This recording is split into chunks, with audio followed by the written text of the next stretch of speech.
Lulu Swing.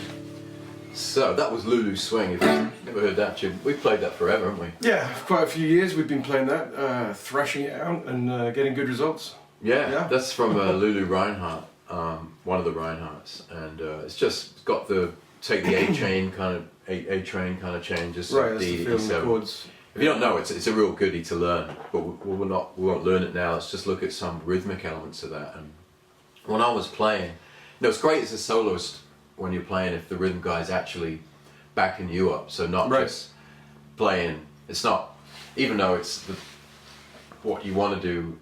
Minimum is just play in time. It's nice if the guy can actually follow you, and kind of go with the dynamics, not just put a platform there, but actually support you a little bit in your ideas as well. Yeah, exactly. So I was just noticing, when it started off pretty kind of even, let's say, just kind of smooth, little straight, and then you were doing some other things. So, towards the end, you were doing the Jagger Shuffle, right? Right. Yeah, doubling up on the right hand feel. Exactly. And was there a method to that, or was it just? I mean, the method is it's just an expansion of the swing.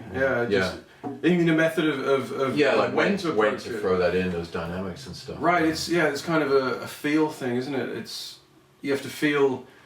I mean, in relation to the soloist, you have to feel when they're wanting to raise the dynamic a little bit, and what ideas the soloist is then coming out with. Little sort of rhythmical patterns. That's one key. That gives it to me is that you'll start doing more rhythmical stuff than actually melodic or so then you kind stuff. of complement that, follow that, and you jump on that. Yeah, you sort of gently support that from this. So just give us a little spin of that Django Shuffle. Just there's the string.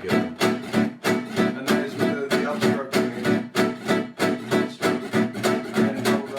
double upstroke. So all the time you still got the straight. You're still hearing this. Yeah. You don't want to overcrowd it or over accent sort of. That can be a little bit harsh sometimes if you push the swing beat, the 2 and the 4. So you keep it nice and subtle.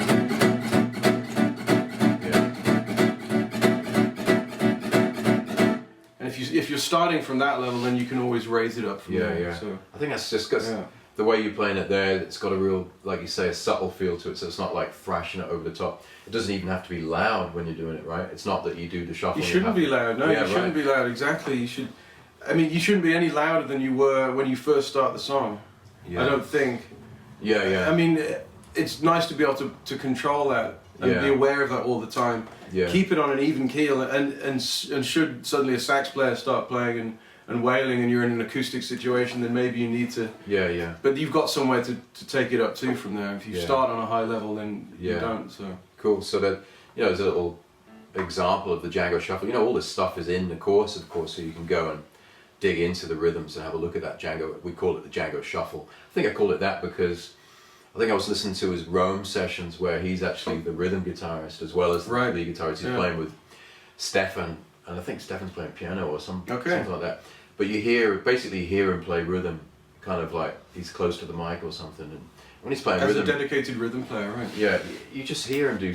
He's really inventive, as you imagine it. He's hardly ever just going. Right. Yeah.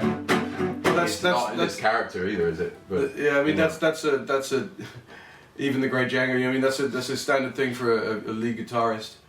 You know, it's funny. I was watching the other day actually a little instructional thing from Stockholm, and he was talking about the importance of the rhythm guitar to be straight. So I mean the Django can do, obviously he could do whatever he wanted to do, and no one's going to say that he was wrong.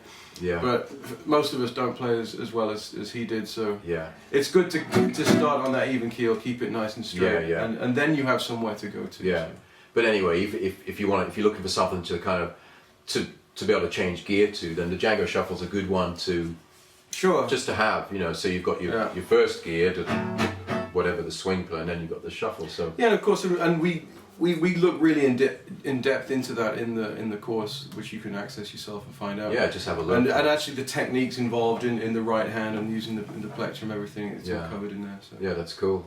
Yeah. So we got some questions here. So you ready? Should we have fire away? Let's have a look at.